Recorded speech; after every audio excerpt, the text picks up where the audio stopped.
Lecture du livre de la sagesse. La nuit de la délivrance pascale avait été connue d'avance par nos pères. Assurés des promesses auxquelles ils avaient cru, ils étaient dans la joie. Et ton peuple accueillit à la fois le salut des justes et la ruine de leurs ennemis. En même temps que tu frappais nos adversaires, tu nous appelais à la gloire. Dans le secret de leur maison, les fidèles descendants des justes offraient un sacrifice.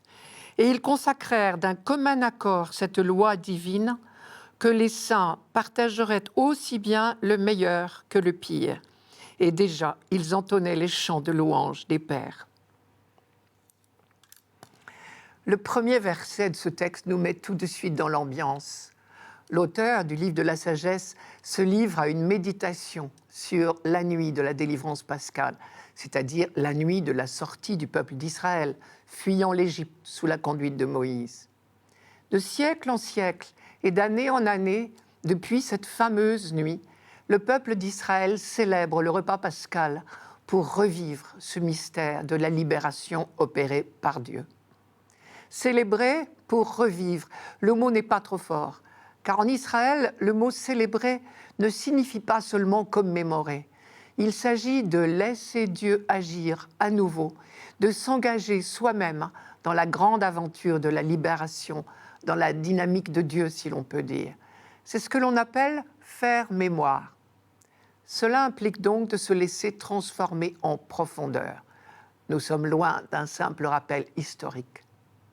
Cela est tellement vrai que depuis des siècles et encore aujourd'hui, lorsque le père de famille, au cours du repas pascal, initie son fils au sens de la fête, il ne lui dit pas « Le Seigneur a agi en faveur de nos pères ». Non, il lui dit « Le Seigneur a agi en ma faveur lors de la sortie d'Égypte ».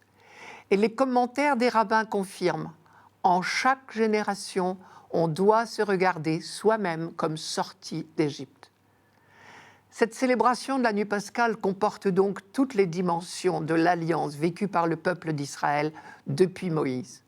L'action de grâce pour l'œuvre de libération accomplie par Dieu et réciproquement l'engagement de fidélité au commandement. Car on sait que libération, don de la loi et alliance ne font qu'un seul et même événement. C'est le message même de Dieu à Moïse et à travers lui au peuple, au pied du Sinaï. Je cite « Vous avez vu vous-même ce que j'ai fait à l'Égypte, comment je vous ai porté comme sur des ailes d'aigle et vous ai fait arriver jusqu'à moi.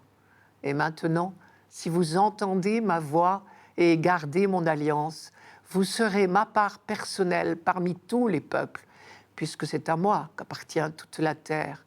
Et vous serez pour moi un royaume de prêtres et une nation sainte. » Ces deux dimensions de la célébration pascale, action de grâce pour l'œuvre de libération accomplie par Dieu et engagement de fidélité au commandement, se lisent à travers les quelques lignes du livre de la sagesse qui nous sont proposées ici. Je commence par l'action de grâce. La nuit de la délivrance pascale avait été connue d'avance par nos pères. Assurés des promesses auxquelles ils avaient cru, ils étaient dans la joie. Et déjà, ils entonnaient les chants de louange des pères. De quelle promesse parle-t-on ici ? Le mot « promesse » à lui seul est intéressant. Qui l'eût cru qu'un Dieu s'engagerait par serment envers un homme ou un peuple ? Et là encore, pour que l'homme ose y croire, il a fallu une révélation.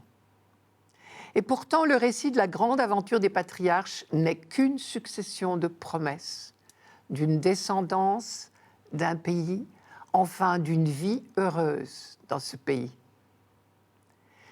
Bien sûr, évoquer la fuite d'Égypte et la protection de Dieu en faveur de son peuple, c'est aussi, inévitablement, évoquer la déconfiture de leurs ennemis du moment, les Égyptiens.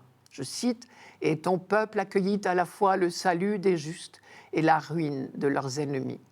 En même temps que tu frappais nos adversaires, tu nous appelais à la gloire. » Plus que du triomphalisme, c'est une leçon à méditer que l'auteur de notre texte propose à ses contemporains, à savoir, en faisant le choix de l'oppression et de la violence, les Égyptiens ont provoqué eux-mêmes leur perte.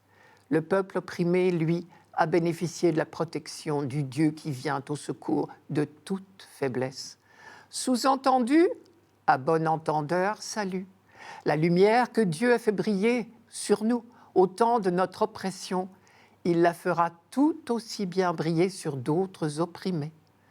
C'est ainsi qu'on interprète la présence de la colonne de feu qui protégeait le peuple et le mettait à l'abri de ses poursuivants. Deuxième dimension de la célébration de la nuit pascale, l'engagement personnel et communautaire. Je cite encore, « Dans le secret de leur maison, les fidèles, descendants des justes, offraient un sacrifice. Et ils consacrèrent d'un commun accord cette loi divine, que les saints partageraient aussi bien le meilleur que le pire. Et déjà, ils entonnaient les chants de louange des pères. » En quelques lignes, notre auteur n'a pas pu tout dire, mais il est très remarquable, justement, qu'il ait mis en parallèle la pratique du culte, ils offraient un sacrifice, et l'engagement de solidarité fraternelle. Les saints, entendez les fidèles, partageraient aussi bien le meilleur que le pire. La loi d'Israël, on le sait bien, a toujours lié la célébration des dons de Dieu et la solidarité du peuple de l'Alliance. Rien d'étonnant donc, Jésus-Christ fera le même rapprochement. On sait bien que faire mémoire de lui, c'est du même mouvement, pratiquer l'Eucharistie et se mettre au service de nos frères, comme il l'a fait lui-même la nuit de la délivrance pascale, c'est-à-dire le jeudi saint, en lavant les pieds de ses disciples.